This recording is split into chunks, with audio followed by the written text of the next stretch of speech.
सध्या PCOD, PCOS ह्याच्यासारखे शब्द वारंवार आपल्या ऐकण्यात येतात. काही वर्षापूर्वी मात्र हे शब्द एवढ्या प्रमाणात ऐकण्यात येत नव्हते. आज आपण PCOD आणि PCOS याच्याबद्दल थोडक्यात चर्चा करणार आहोत. हे आजार कशामुळे होतात, शरीरामध्ये ह्याच्यामुळे कोणकोणते बदल होतात, कोणकोणती लक्षणे आपल्याला दिसतात आणि हे आजार होऊ नयेत म्हणून आपण आधीपासून कोणती काळजी घेऊ शकतो याच्याबद्दल आपण थोडक्यात चर्चा करूया. नमस्कार, मी डॉक्टर रोहिणी मेळवंकी, आयुर्वेद आणि पंचकर्म तज्ञ.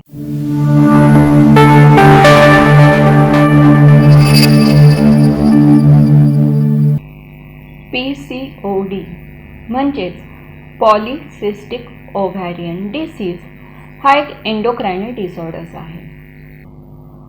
प्रथम आपण स्त्रियांची हार्मोनल सिस्टीम नॉर्मली कशा प्रकारे काम करते हे थोडक्यात पाहूया. आपल्या ब्रेनमधील हायपोथॅलॅमस इथून गोनॅडोट्रोपिन रिलीजिंग हार्मोन हे हार्मोन सिक्रेट होते. हे ब्लड स्ट्रीम मार्फत पिट्युटरी ग्लँडपर्यंत पोहोचवले जाते. या हार्मोनच्या प्रभावाखाली pituitary Gland follicle stimulating hormone आणि ल्युटिनायझिंग हार्मोन या प्रकारच्या हार्मोन्सचे सिक्रिशन करते. हे हार्मोन्स सुद्धा ब्लड स्ट्रीममध्ये मिसळले जातात आणि ब्लड मार्फत हे ओव्हरीपर्यंत पोहोचवले जातात. या हार्मोन्सच्या प्रभावाखाली ओव्हरीमध्ये अनेक फॉलिकल्स मॅच्युअर होतात. ह्या मॅच्युअर झालेल्या फॉलिकलमधून इस्ट्रोजेन ह्या हार्मोनची निर्मिती होते. इस्ट्रोजेन ह्या हार्मोनच्या प्रभावाखाली गर्भाशयामध्ये लायनिंग तयार व्हायला लागते. हे लायनिंग गर्भाच्या वाढीसाठी महत्त्वाचे असते. ओव्हरीमध्ये जे अनेक फॉलिकल्स मॅच्युअर झालेले असतात त्यापैकी एक फॉलिकल मात्र डॉमिनेटिंग होतो आणि तो एगची निर्मिती करतो. त्याच्यानंतर हे जे फॉलिकल डॉमिनेटिंग झालेले असते याच्यामधून तयार झालेले एग रिलीज होते. यास ओव्ह्युलेशन असे म्हणतात. मधून एग रिलीज झाल्यानंतर शिल्लक राहिलेला जो फॉलिकलचा भाग असतो त्याला कॉर्पस ल्युटियम असे म्हणतात आणि हे कॉर्पस ल्युटियम प्रोजेस्टेरॉन नावाच्या हार्मोनची निर्मिती करते. हे प्रोजेस्टेरॉन अगदी सुरुवातीला सिक्रेट झालेल्या गोनॅडोट्रोपिन रिलीजिंग हार्मोनवर नियंत्रण ठेवण्याचे अतिशय महत्त्वाचे काम करते. हे फॉलिकलमधून रिलीज झालेले एग हे गर्भाशयामध्ये पोचते. गर्भाशयामध्ये जर त्याचे फर्टिलायझेशन झाले तर त्याच्यापासून गर्भाची निर्मिती होते. पण जर याचे फर्टिलायझेशन झाले नाही तर हे एग आणि गर्भासाठी तयार झालेले गर्भाशयातले लायनिंग याचा शरीराला कोणताही उपयोग नसतो. म्हणून ते पाळीच्या स्वरूपात शरीराच्या बाहेर काढून टाकले जाते. स्त्रियांचे स्वास्थ्य व्यवस्थित राहण्यासाठी हे सगळ्या हार्मोन्स हे योग्य प्रमाणात आणि योग्य वेळी सिक्रेट होणे अतिशय महत्त्वाचे असते. PCOD म्हणजेच पॉलिसिस्टिक ओव्हॅरियन डिसीज हा एक एंडोक्राइनल डिसऑर्डर आहे. म्हणजेच स्त्रियांमध्ये हार्मोनल इम्बॅलन्स झाल्यामुळे या प्रकारची कंडिशन येऊ शकते. याच्यामध्ये पाळी अनियमित होणे, हेअर लॉस, ओबेसिटी, पिंपल्स वाढणे तसेच कॉन्स्टिपेशन आणि चेहऱ्यावरील केसांमध्ये वाढ होणे याच्यासारखी लक्षणे दिसू शकतात.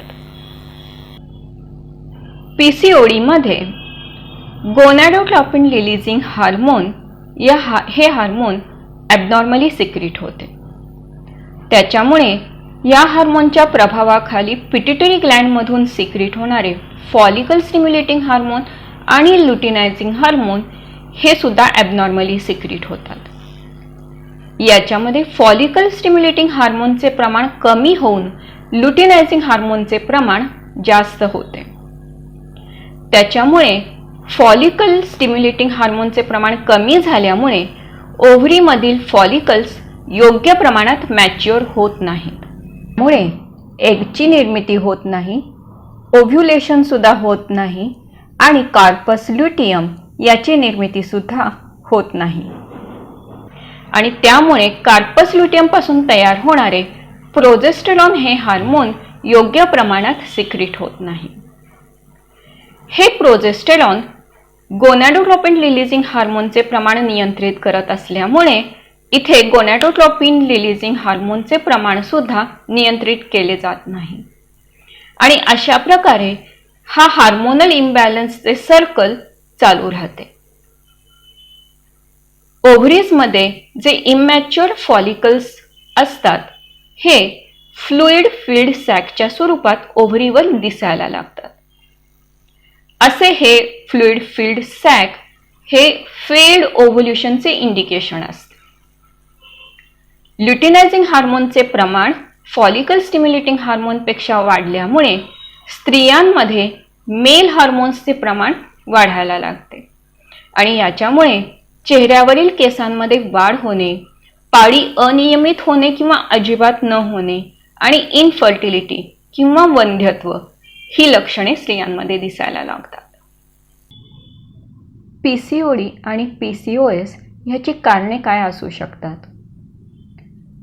पूर्वी आपण पाहिल्याप्रमाणे हा एक हार्मोनल डिसऑर्डर आहे, परंतु ह्याचे नेमके कारण अजूनही आपल्याला माहिती नाही. पण बैठी जीवनशैली, व्यायामाचा अभाव, आहाराच्या चुकीच्या सवयी किंवा चुकीची lifestyle, unhealthy mindset, stress, tension या सगळ्या गोष्टींमुळे मात्र पीसीओडी किंवा पीसीओएस होण्याची शक्यता वाढू शकते. तसेच कधीकधी जेनेटिकली हा आजार एका पिढीकडून दुसऱ्या पिढीकडे जाऊ शकतो. पीसीओडी आणि पीसीओएस ह्या दोन्ही वेगवेगळ्या कंडिशन्स आहेत. पीसीओडीमध्ये आपण पूर्वी पाहिल्याप्रमाणे पिरियड्स इरेग्युलर येणे, ॲक्ने, वेट गेन ह्याच्यासारखे सिम्पटम्स आपल्याला बघायला मिळतात. तर पीसीओएस ही मोर कॉम्प्लेक्स हार्मोनल डिसऑर्डर आहे. पीसीओएसचे स्वरूप पीसीओडीपेक्षा जास्त व्यापक आहे. पीसीओएसमध्ये आपल्याला मेटाबॉलिक डिसऑर्डर पाहायला मिळतात. त्याच्यामुळे इन्शुलिन रेझिस्टन्स किंवा रक्तातील तपासण्या केल्या तर त्याच्यामध्ये आपल्याला लिपिड प्रोफाईलमध्ये चेंजेस पाहायला मिळतात. आता या आजाराचे कॉम्प्लिकेशन्स आपण थोडक्यात बघूया.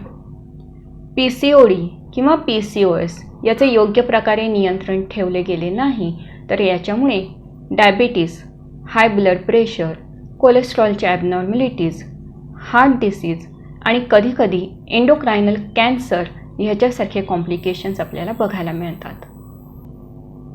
आता पीसीओडी किंवा पीसीओएस हे आजार होऊ नयेत किंवा झालेले असल्यास त्याचे नियंत्रण योग्य प्रकारे कसे करू शकतो ह्याच्याबद्दल आपण थोडक्यात माहिती घेऊया. पीसीओडी किंवा पीसीओएस ह्याच्यावर बऱ्याचदा सिम्प्टोमॅटिक ट्रीटमेंट दिली जाते. पण ह्याच्यामुळे नुसतं सिम्प्टम जरी रिलीव्ह झाले तरी या रोगाचे परिपूर्ण उच्चाटन होत नाही. याच्यासाठी आपल्याला आपल्या लाईफस्टाईलमध्ये हेल्दी बदल करावे लागतील.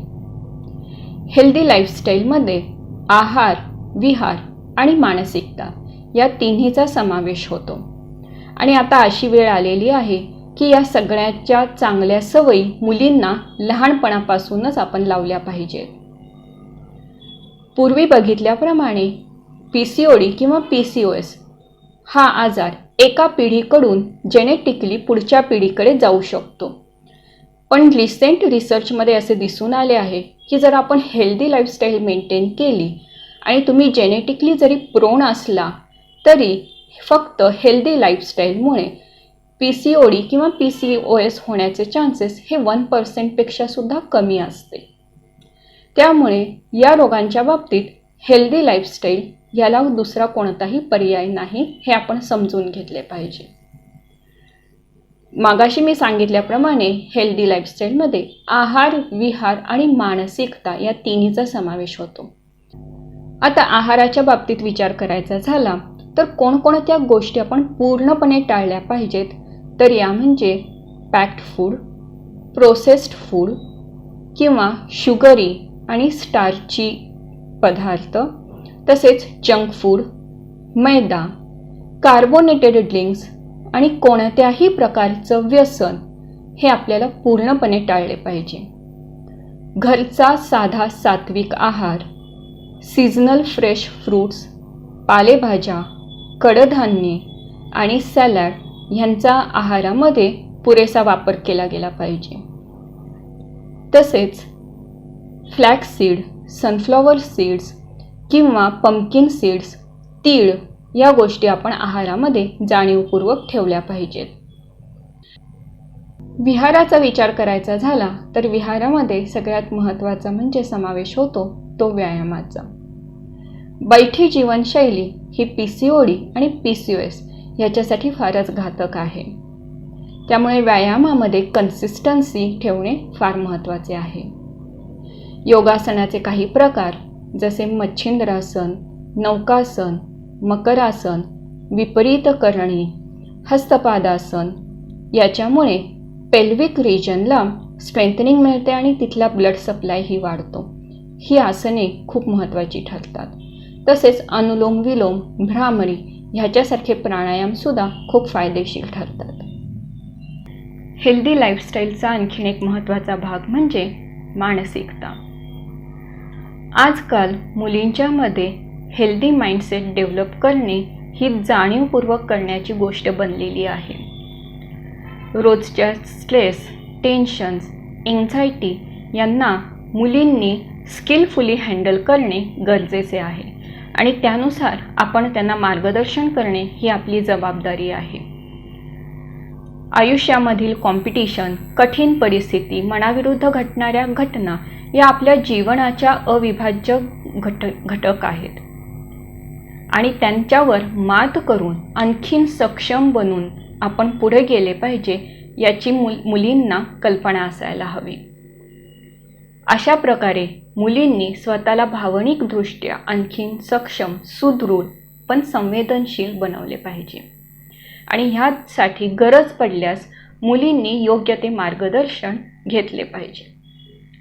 हा आजार पूर्णपणे मुलींशी संबंधित असल्यामुळे इथे आपण फक्त मुलींचा उल्लेख केलेला आहे, पण एक हेल्दी लाईफ जगण्यासाठी ह्या सगळ्या हेल्दी माइंडसेटची गरज मुलांना सुद्धा तेवढीच आहे हे आपण लक्षात घेतले पाहिजे. ह्या सगळ्या गोष्टी आचरणात आणा. निरोगी राहा, आनंदी राहा. नमस्कार.